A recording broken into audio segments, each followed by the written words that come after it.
The special favor of Allah, Awliya Allah. The universe is the body and its soul, Awliya Allah. Alhamdulillahi Rabbil Alameen, wassalatu wassalamu ala Sayyidil Mursaleen. Amma ba'd, fa'awudhu billahi minash shaitanir rajim, bismillahir rahmanir rahim. As-salatu wassalamu alayka ya Rasulullah wa ala alika wa ashabika ya Habiballah. As-salatu wassalamu alayka ya Nabi Allah wa ala alika wa ashabika ya Nur Allah. MashaAllah, viewers of Madani Channel, welcome to our program Yesterday, Today and Tomorrow. And in this series of programs, we look to our rich heritage. Yes, Muslims have a very, very rich heritage. We're very, very fortunate. And one of the problems is we don't even realize we've got a rich heritage. And that's why we got this program. We look to our rich heritage. We look to our past. We look to our pious predecessors of our past and try and learn a lesson from their lives, learn something from yesterday so that we can make a change today, so that we can have a better tomorrow. As with ever, we give you a blessing of reciting Durud Pak upon the Prophet of Allah sallallahu ta'ala alayhi wasallam. The Prophet of Allah sallallahu ta'ala wasallam said, decorate your gatherings. Decorate your gatherings. How? By sending salat upon the Prophet of Allah sallallahu ta'ala wasallam. And then the Prophet of Allah sallallahu ta'ala wasallam goes on to say that because your recitation of salat upon me will be nur for you on the day of judgment. Allahu Akbar, Allahu Akbar. So viewers of Madani Channel, as we've said many, many times before, please make a habit of reciting Durud Pak upon the Prophet of Allah sallallahu ta'ala wasallam during the day, whenever you have time, or even when you haven't got time. Try and multitask and do multiple things. You know, when you're traveling, when you're waiting, when you're doing all these things, and try and send Durud Pak upon the Prophet of Allah sallallahu alaihi wasallam. As Muslims, unfortunately, what we do is we try and delay good deeds. We try and delay the fact that we're going to start reading our salah. We're going to delay the fact that we're going to start, getting up for tahajjud. We're going to delay the fact that we're going to read the Quran. Delay the fact that, we'll start sending salawat upon the Prophet of Allah sallallahu alaihi wasallam. And today, on social media at Dawat Islami, they did a post, an English post on Dawat Islami. And it was a picture of a phone. And on this phone, someone was giving Neki ki dawat to someone. And it said that, shall we go and read our salah? And the person underneath it wrote that, I'll start reading my salah from tomorrow. And the caption underneath is that the graveyard is full of people that wanted to start reading the salah tomorrow. And I thought that was quite a deep message there for all of us. That if you are going to perform any good deed, then don't leave it till tomorrow. Perform it today.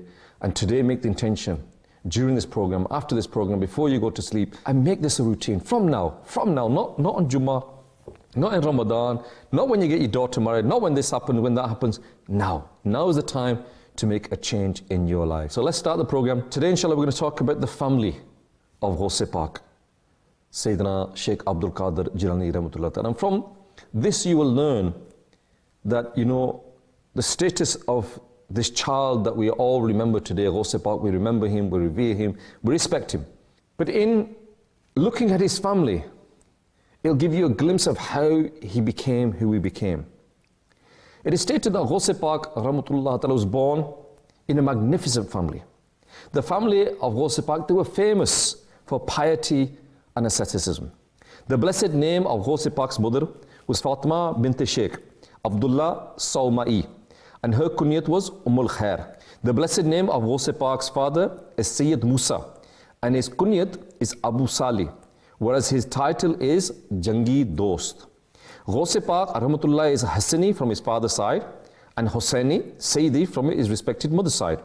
Sayyidina Abu Saleh Musa Jangi Dost, the respected father of Ghouse Pak, was one of the most renowned saints of his time. With regard to the piety of Ghouse Pak's parents, there's a famous incident that took place. And I want you to try and listen to this. It's a little bit lengthy, but I think from this, inshallah, you get an understanding of the status and the maqam and the piety of Ghouse Pak. It has been narrated, viewers of Madani Channel, that Sayyidina Abu Saleh Musa Jangi Dost Rahmatullah Ta'ala was sitting on the riverbank. Meanwhile, an apple came floating past.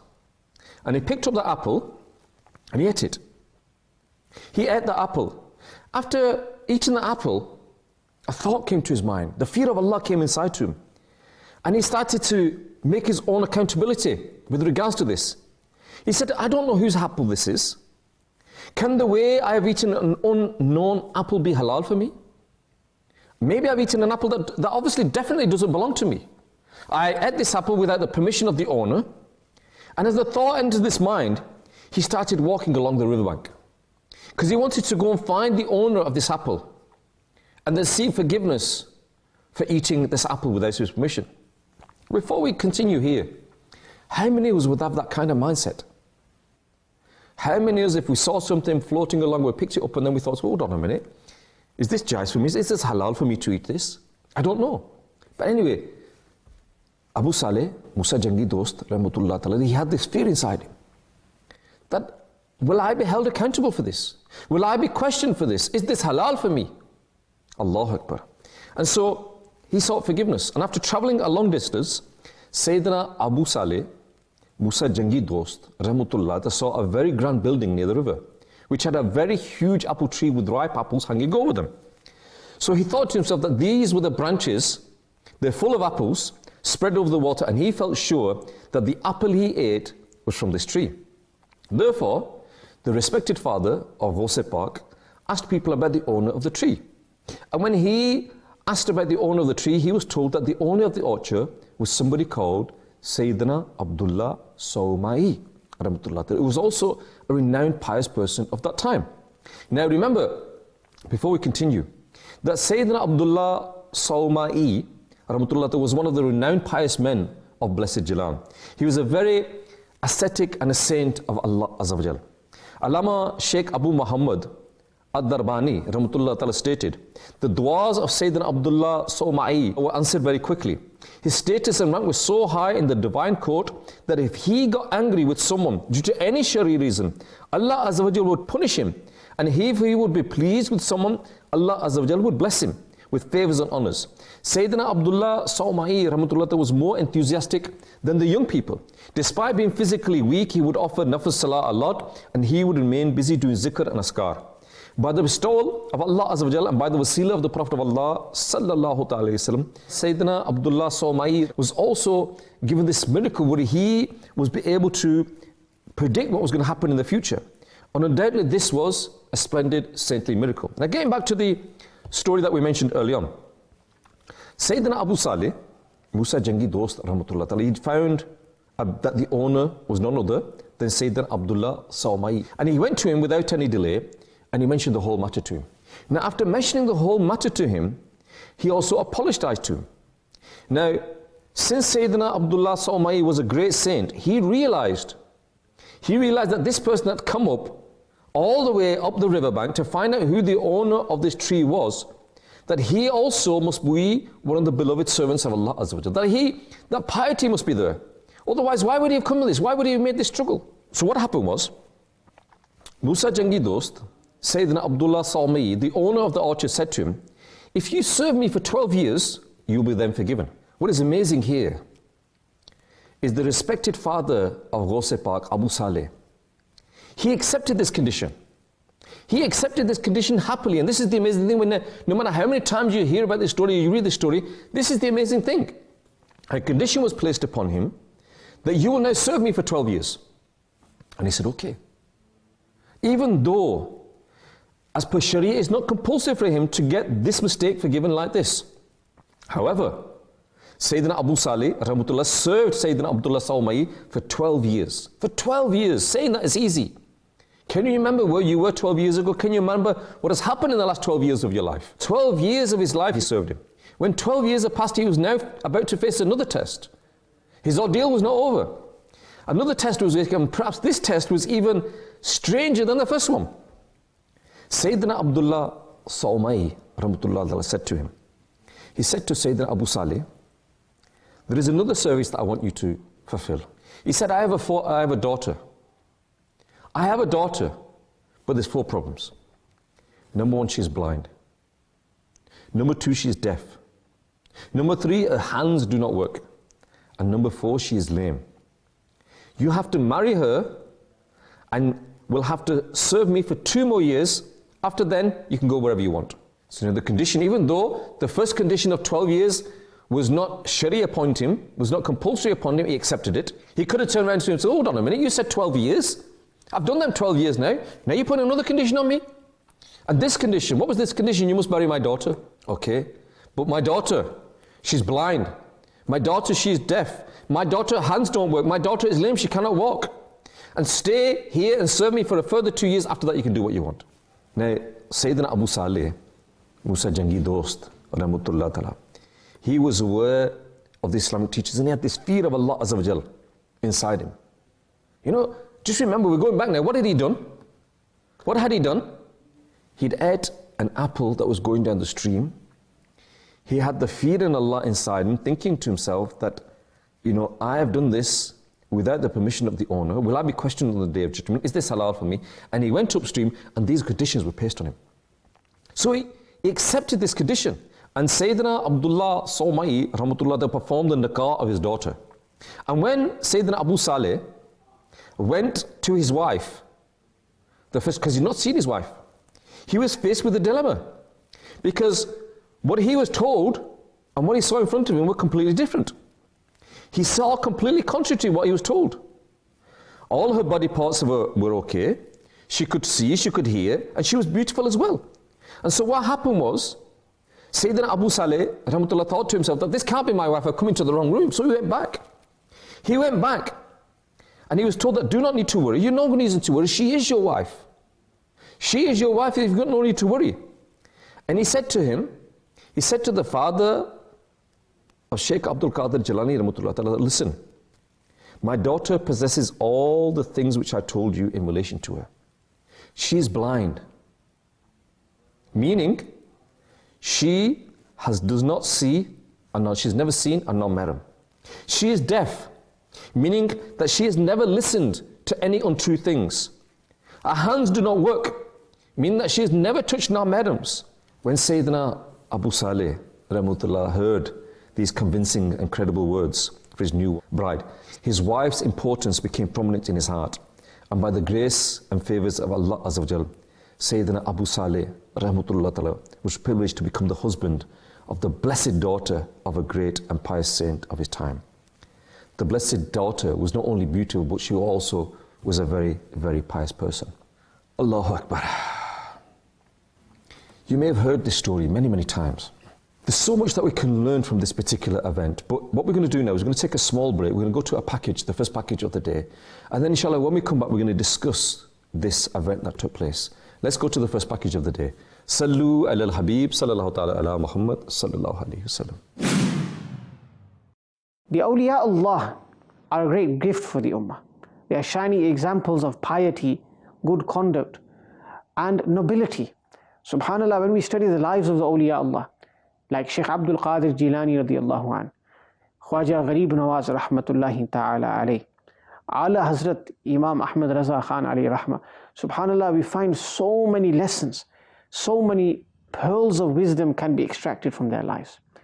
And one thing that the awliya Allah are known for, and you will find this in all of the saints of Allah subhanahu wa ta'ala, is that they were consistent in worshipping Allah subhanahu wa ta'ala. This was a great part of their piety, their taqwa, that they always performed ibadah of Allah subhanahu wa ta'ala with sincerity. For example, Sheikh Abdul Qadir Jilani radiyallahu ta'ala was a devout worshipper. So much so that it's said regarding him, it's written and recording regarding him in his biography, that for 15 years straight, 15 years is not a small amount of time, 15 years straight, Shaykh Abdul Qadir Jilani radiyallahu ta'ala, he recited the Quran completely every single night. Now just imagine, just reflect upon that. We probably recite the Quran once a year in Ramadan Kareem, or at most maybe 2 or 3 times, every single night for 15 years straight. Ghouse Azam Shaykh Abdul Qadir Jilani radiyallahu an recited the complete Quran. Now this was his attachment to the Quran, this was his love for the Quran, this was his ibadah, this was his steadfastness upon good deeds, subhanallah. And we pray that for the sake of the awliya Allah, the saints of Allah Jalla wa Ala, that we are granted a portion of the same as well. Because if we receive that same ability, subhanallah, and we recite the Quran as well profusely, then no doubt we will gain great blessings in the dunya and more importantly in the akhirah. Sallu ala al-Habib sallallahu ta'ala ala Muhammad sallallahu alayhi wasallam. Viewers of Madani Channel, you're watching Yesterday, Today and Tomorrow. In today's program we're talking about the family, the family of Ghouse Pak, Sheikh Abdul Qadir Jilani. Before the break, we mentioned the fact that the incident that took place where the father of Ghouse Pak, an apple was going down the river. He saw it. He picked it up and he ate the apple. But then after he'd ate the apple, the fear of Allah came into his heart and he thought to himself, whose is this apple? He looked for the owner of the apple. He found the owner of the apple, and the owner of the apple said to him that I will only forgive you if you serve me for 12 years. He served him for 12 years. After 12 years, the owner of the orchard, who was also a very pious person, he put another condition on top of him. That serve me for another 2 years, but also marry my daughter. And my daughter has 4 defects. She's blind. She's deaf. Her hands don't work and her feet don't work. And he agreed, because he had this fear of Allah in his heart. And then he found out that she wasn't. She was perfect, she was beautiful, and she was pious. And the father explained that, look, she is blind because she has never looked at a Namaram. She is deaf because she's never listened to anything untrue. Her hands don't work because she's never touched a Namaram. Her feet don't work because she's never gone towards sin. And he realized that he'd married a pious person of the time. Now, this is the event, and you probably heard it many, many times. But what do we learn from this? And as I've said to you many times before on this program, that when anything comes down through our history, through the books of knowledge, and they've come down through generation to generation to generation, there's a reason.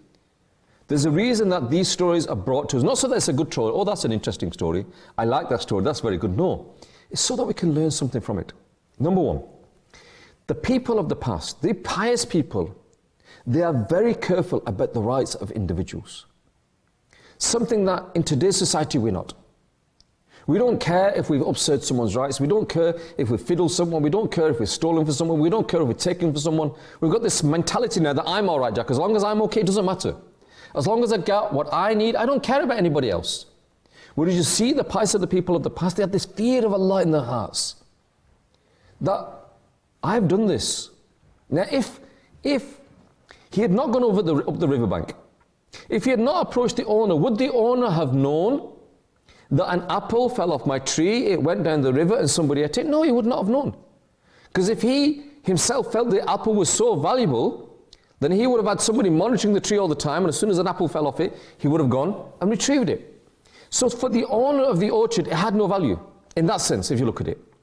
But for the person who ate the apple, the father of Ghouse Pak, for him, the fact that he'd ate the apple, he thought to himself that, did I have permission? Is this halal for me? Will I be questioned about this? And this makes us think that, where do we stand? Yeah, maybe we can say that's an extreme example. Yes, we can say it's an extreme example, but even in normal examples of today, what would we have done? Do we make sure that we fulfill the rights of each other's? Or do we unfortunately abuse each other's rights? And unfortunately today we are abusing each other's rights. We'll steal off our brother, we'll steal off our sister. Steal, yes, we'll steal off them. We'll steal a small portion of land on them. When it comes to inheritance, we won't give our sisters, our daughters their due. We'll give it to the sons and we'll steal it from them. That's stealing. This is usurping the rights of individuals. And as we said on this program, many other programs before, do we even know what my responsibility is, what my rights are? What my responsibilities are to others. Forget what their rights are, the rights that I have upon me, but what are my responsibilities?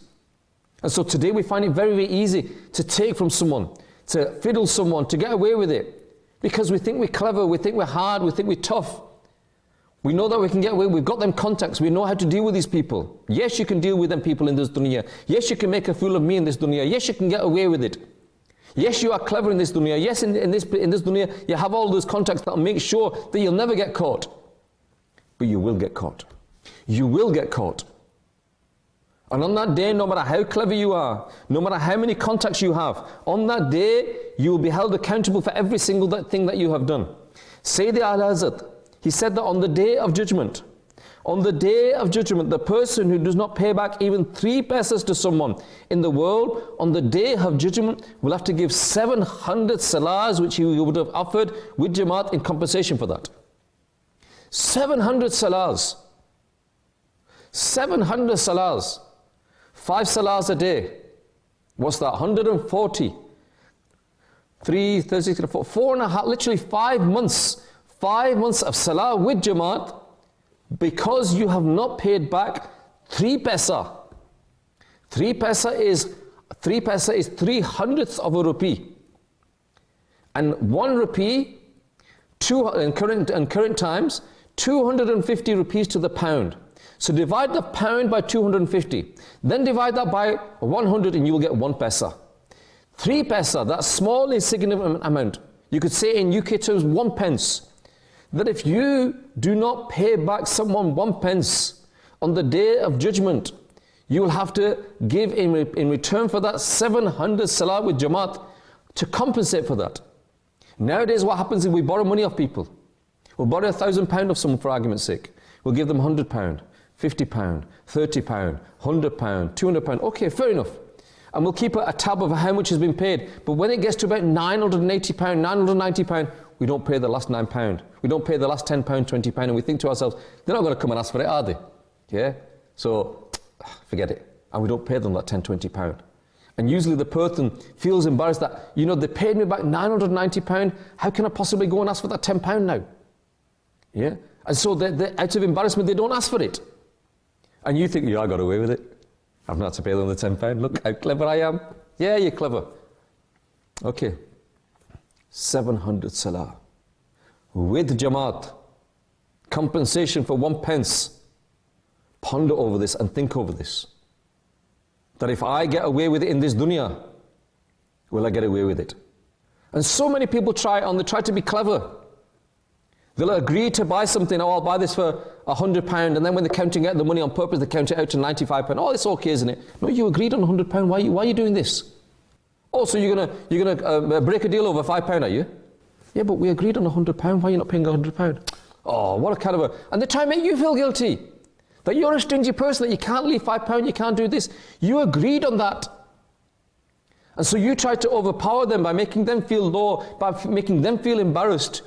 Also, you're going to fight over £5. Our friendship's going to finish over £5 now because you knew that. You agreed that. You agreed that. And so this happens in society where we think we are clever and we observe the rights of other people. We don't think twice about it. We see people's pens lying there, we'll pick it up and put it in our pocket. It's my pen now, isn't it? You know, there's a saying in English, finders, keepers, losers, weepers, meaning that if I find something, it's mine. It's not. It's not yours. Just because you find it, you don't become, you're the finder, it doesn't make you the keeper. And the person who loses it, yes, he may weep, but he's still the owner of it. So this logic of finders, keepers, losers, weepers doesn't work in Islam. Yes, you can find it, but put it back there in the hope that the owner will come. And if you find it and you know who the owner is, then make sure you turn it to the owner.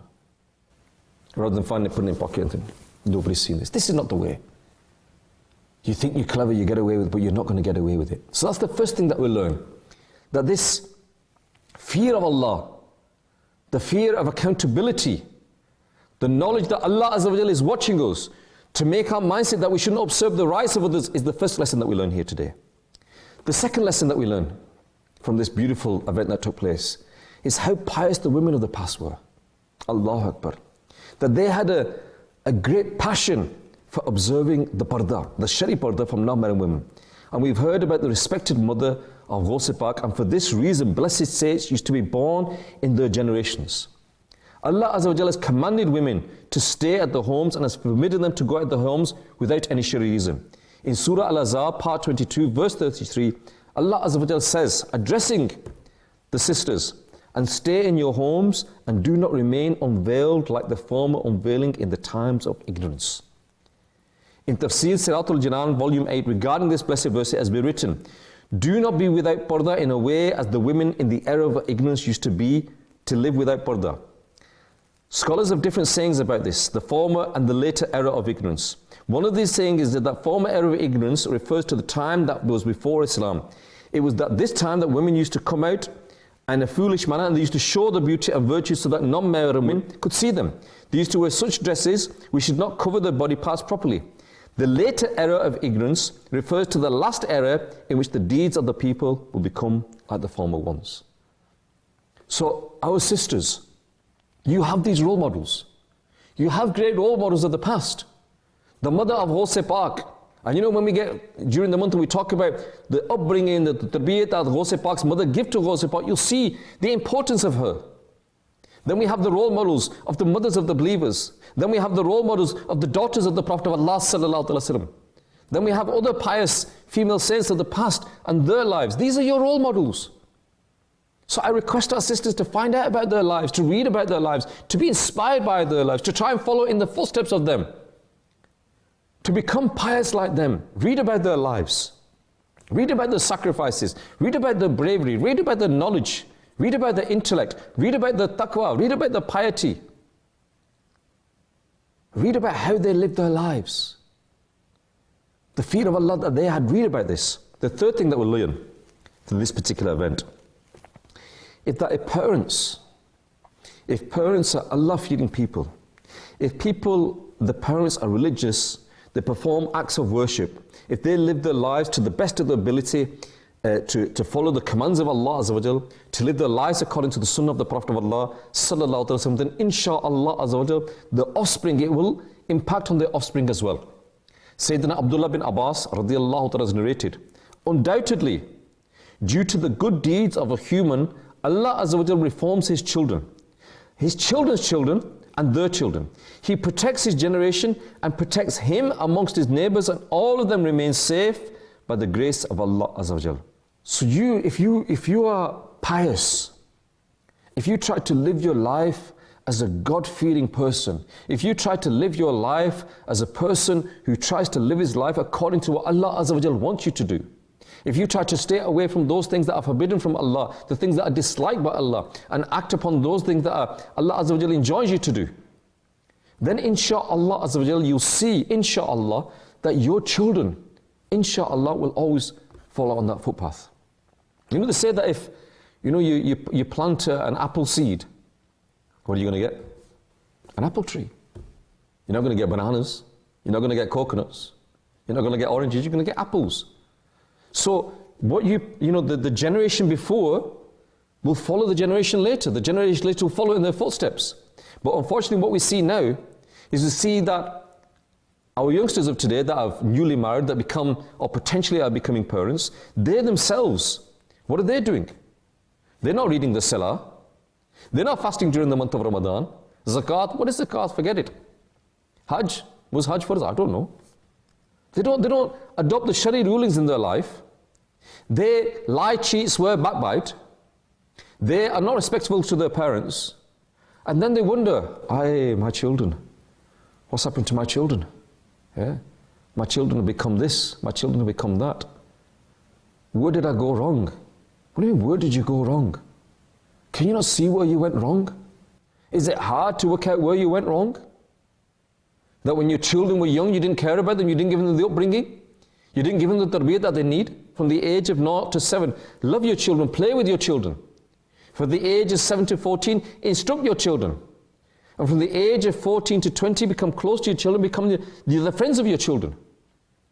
But you cannot become close to your children after the age of 14 if you didn't play with them or give them time or instruct them or give you training at this age.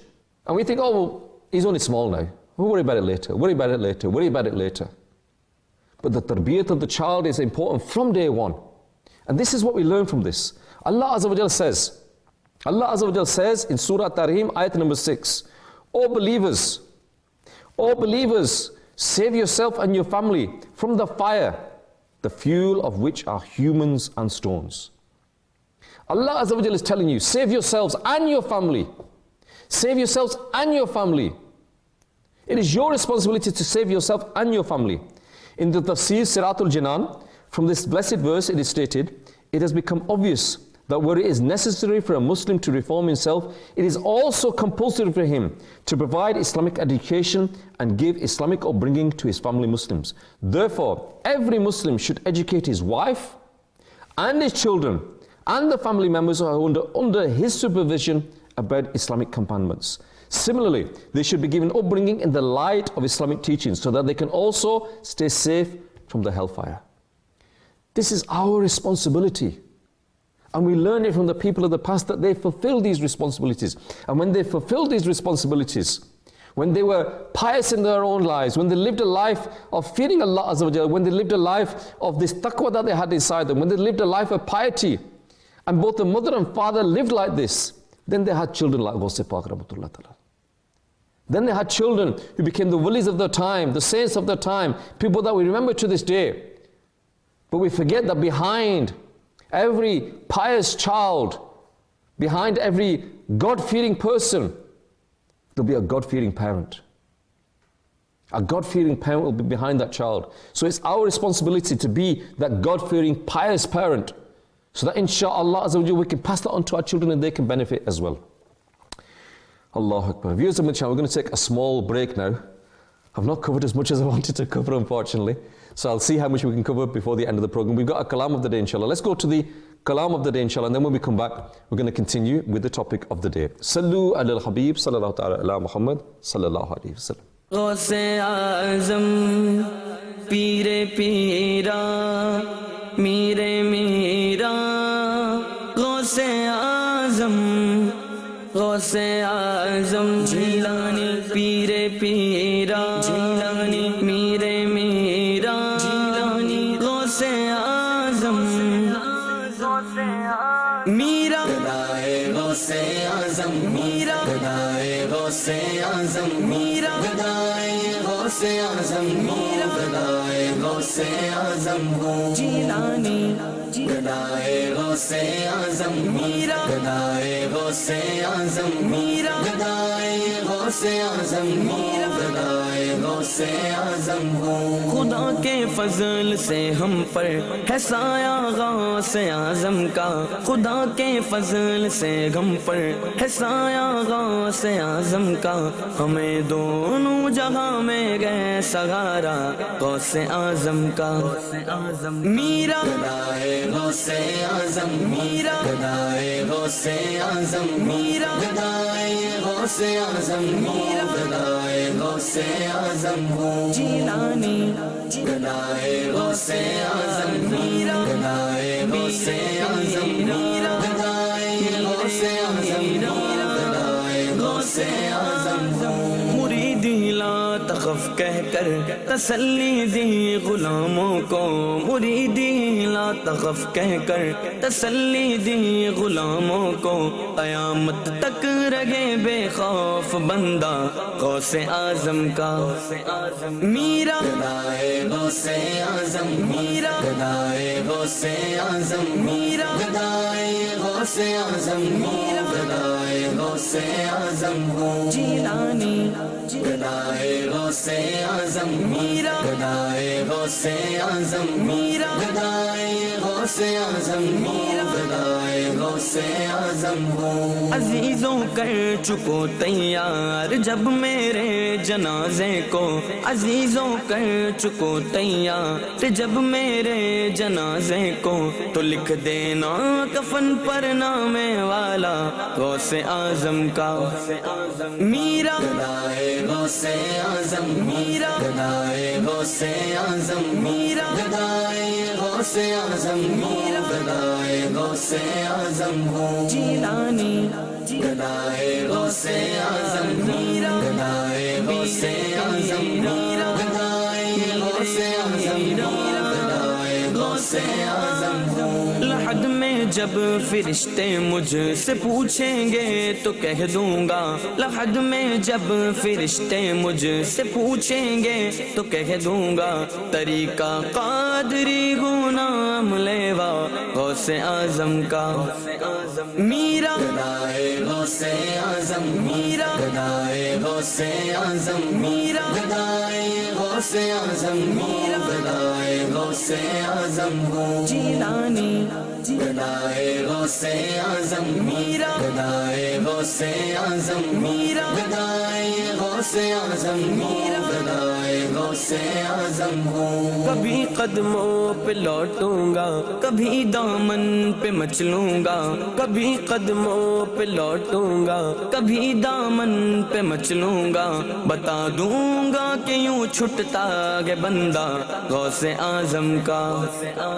Meera गदाए गौसे आजम, मीरा गदाए गौसे आजम, मीरा गदाए गौसे आजम, मीरा गदाए गौसे आजम हो जिलानी, गदाए गौसे आजम, मीरा गदाए गौसे आजम, मीरा गदाए गौसे आजम, मीरा गदाए गौसे आजम फिरिश्तों रोकते क्यों गो मुझे जन्नत में जाने से, फिरिश्तों रोकते क्यों गो मुझे जन्नत में जाने से।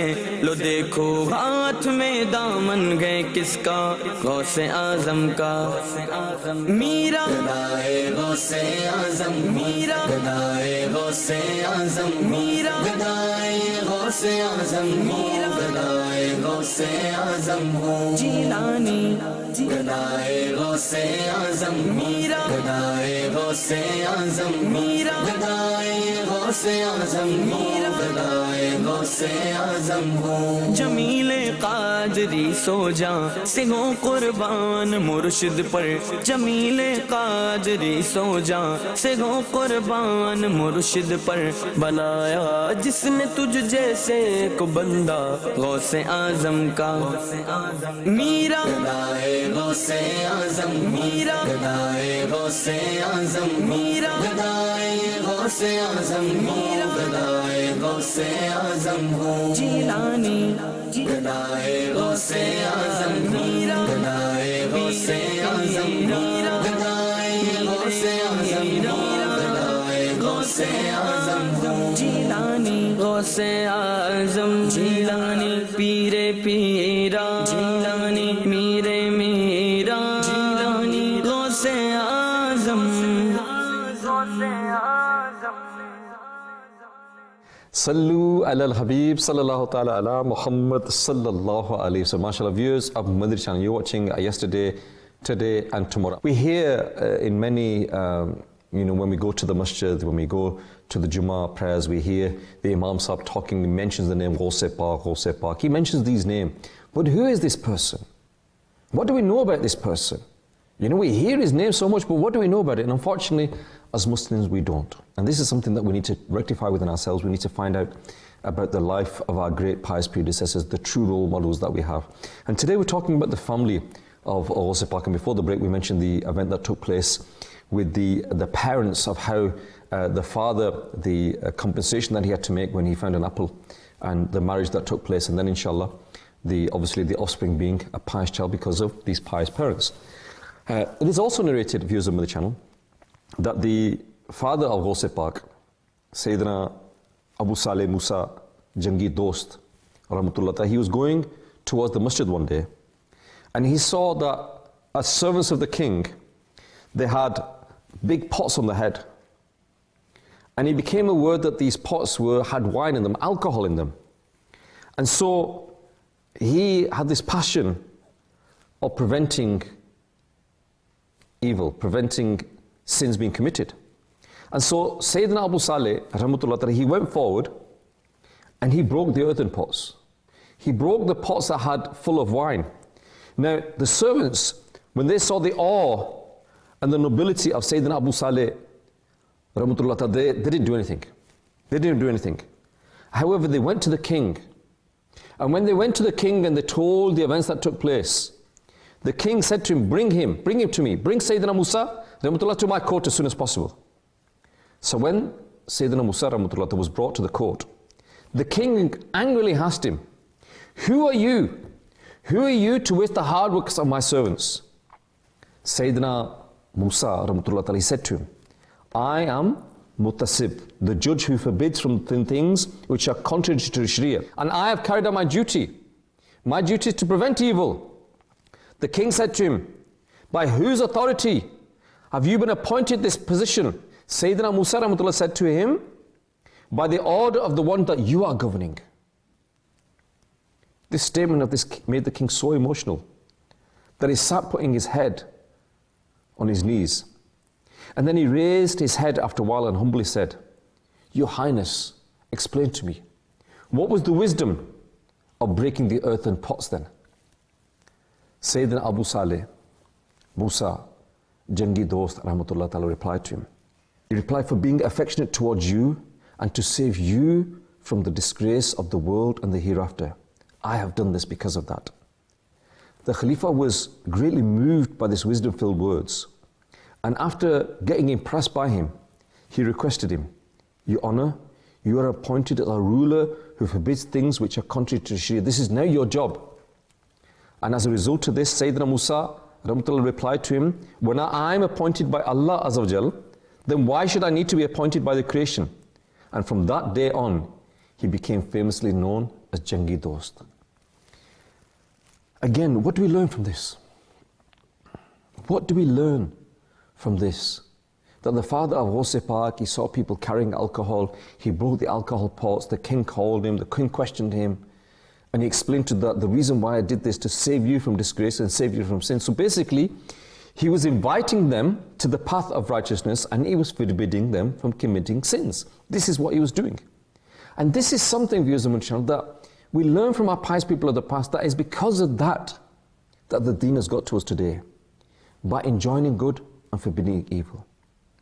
By calling people to the path of righteousness and trying to convince them to stay away from the path of sin. This is in essence how Islam is spread. And this is something that we need to be very aware of. And we need to make it part of our lives.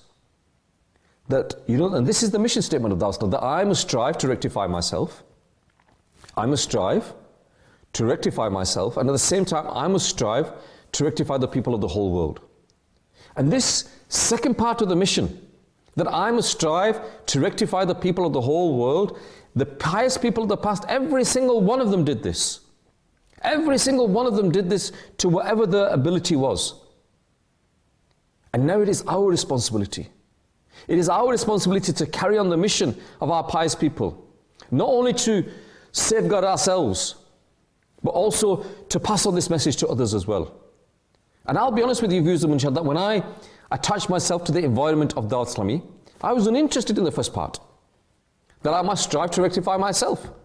I did not join Dawah Islami with the intention that one day I'll be sitting here talking to you. At that time there wasn't even a Madani Channel. Madani Channel wasn't even thought about. So my intention in joining in Dawah Islami was not to sit here and talk to you. My intention then and now is still to rectify myself.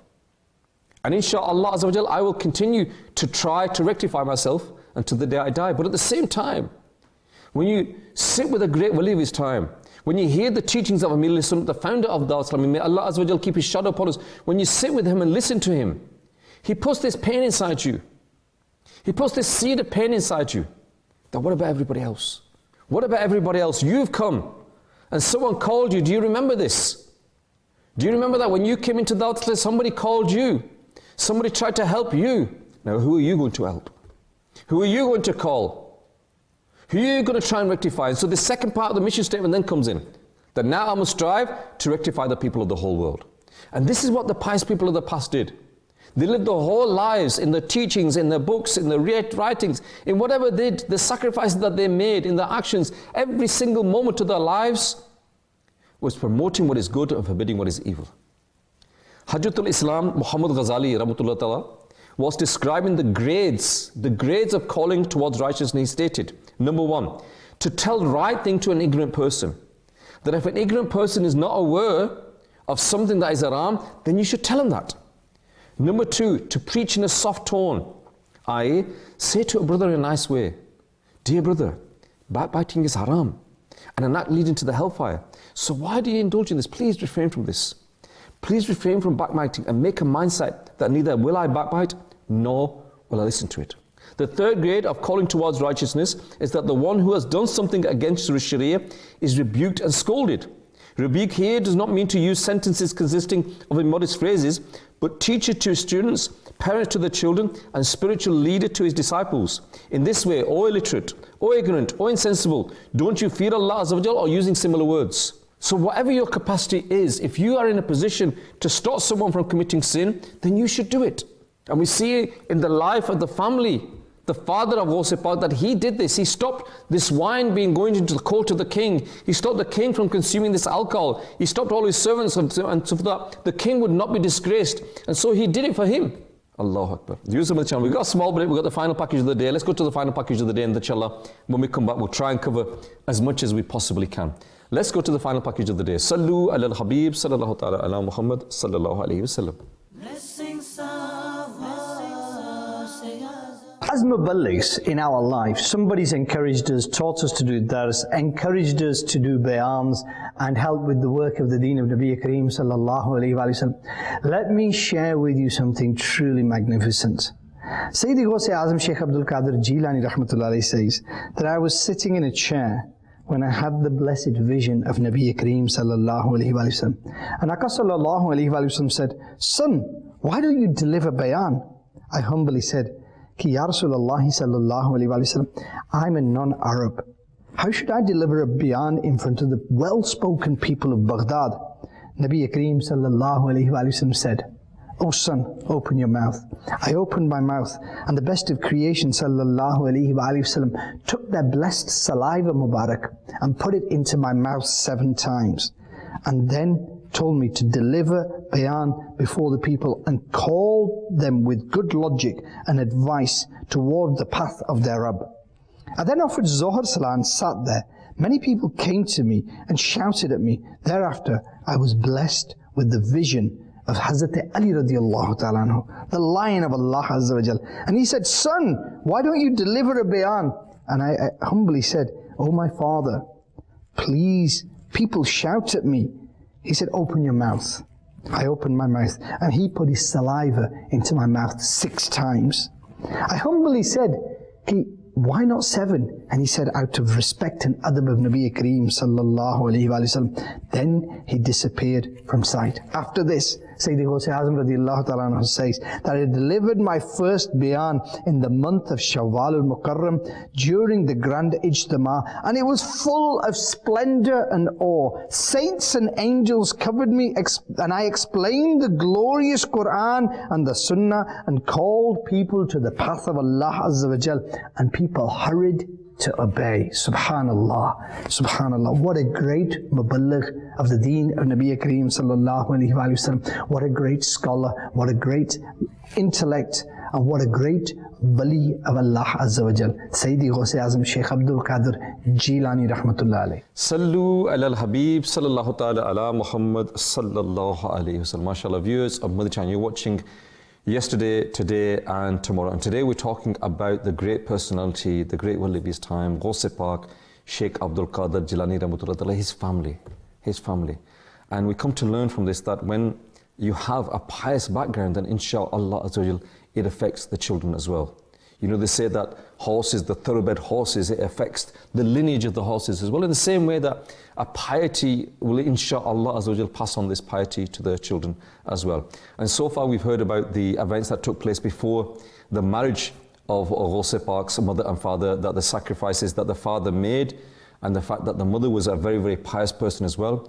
We've also heard the fact that the father, he invited people to the path of righteousness. And this is again a very important aspect of Islam, calling people to the path of righteousness. It's something that we should all take upon us to whatever extent that we can. And we also need to be careful with this, because we know that certain people will listen to us, certain people won't listen to us. But whatever our status is, whatever our authority is, if we are confident that the person will listen to us, then it's more important upon us now to instruct that person to refrain from that.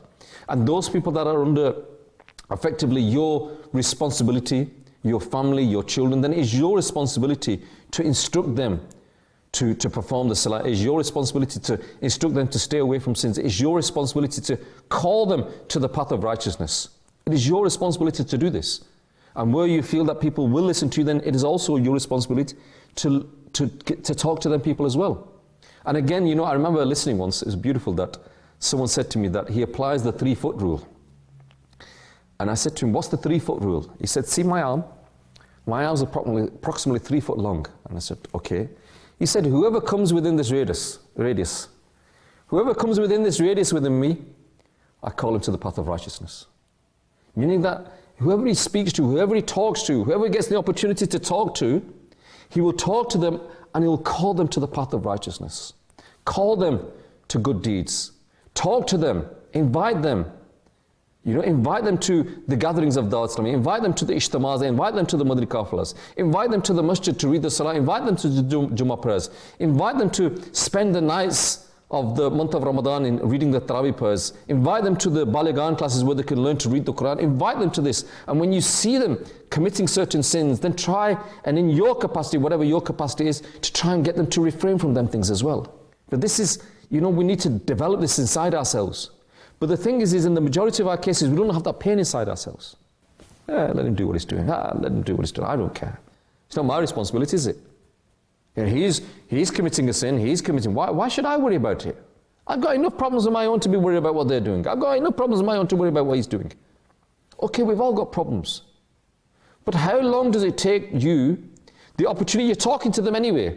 You might be talking about football, you might be talking about cricket, you might be talking about politics. And at the same time, when the time for Salah comes, invite them to the masjid as well. When the month of Ramadan comes, before the month of Ramadan, encourage them. The month of Ramadan is coming, we can do this, we can do this, we can read this, we can read that. Encourage them. Encourage them that, brother, mashallah, you're doing really, really well, mashallah. You're very, very wealthy. Is Hajj farz upon you? Mashallah, you should perform the Hajj. You know what? It'd be brilliant if you went and did the Hajj. If you see them committing sins, if you see them committing backbiting, if you see them looking at films and dramas which they shouldn't be looking, then say to them, brother, don't do this. This is a sin, this is haram. Why are you doing this? Have you got nothing else better to do? And encourage them. This is the ways that we should be applying. So these are the sort of things that we need to make part of our daily life. When we look at the pious people of the past, they did it all the time. Coming back to the family of Ghouse Pak, the mother of Ghouse Pak, Sayyida Khair Fatima, she was also a very, very pious person. And she had this amazing love for the Quran as well.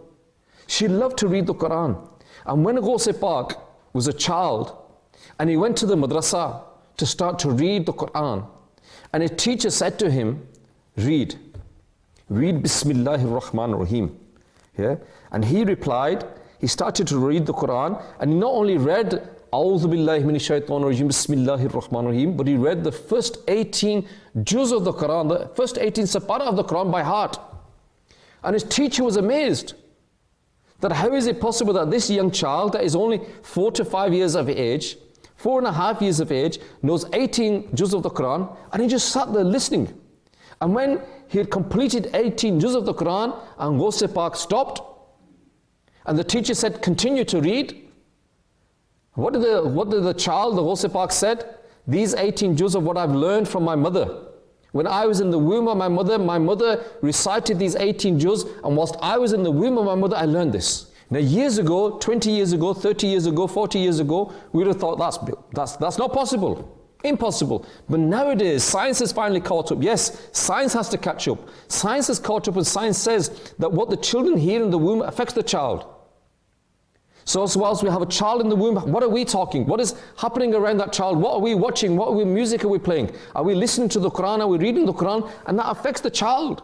And so this child at the age of 4 or 5 knew 18 juz of the Quran. How? Because of the mother. Because of the Blessed Mother. That the Blessed Mother, Ghouse Pak said that whilst I was in the womb of my mother, she recited these 18 juz of the Quran and I memorized them. And your children can do this.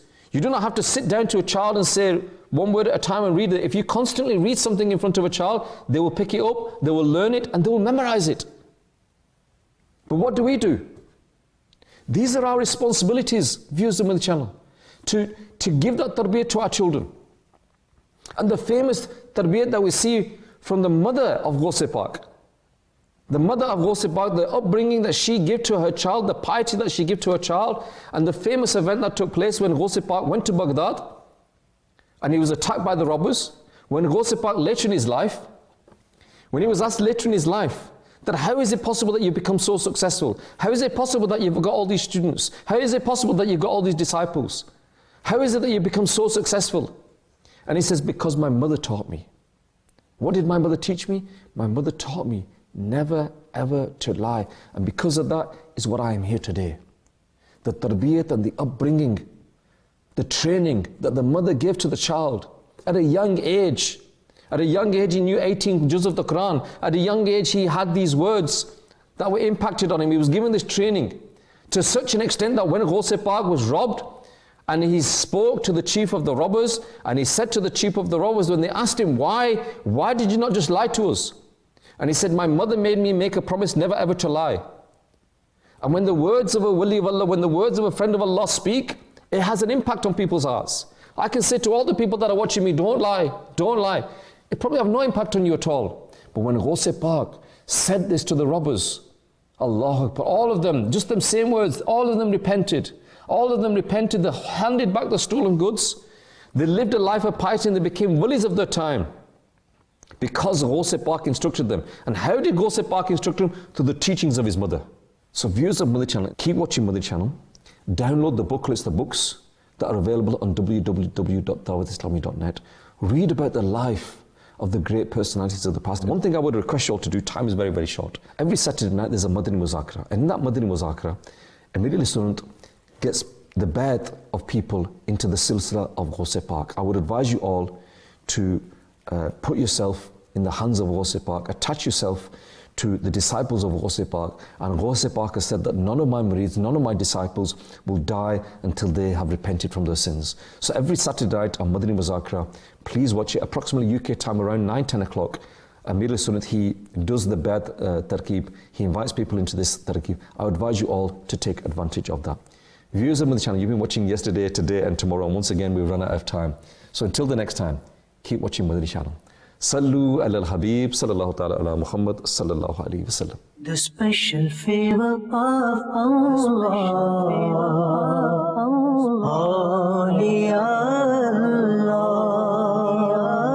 The universe is the body and its soul, Allah.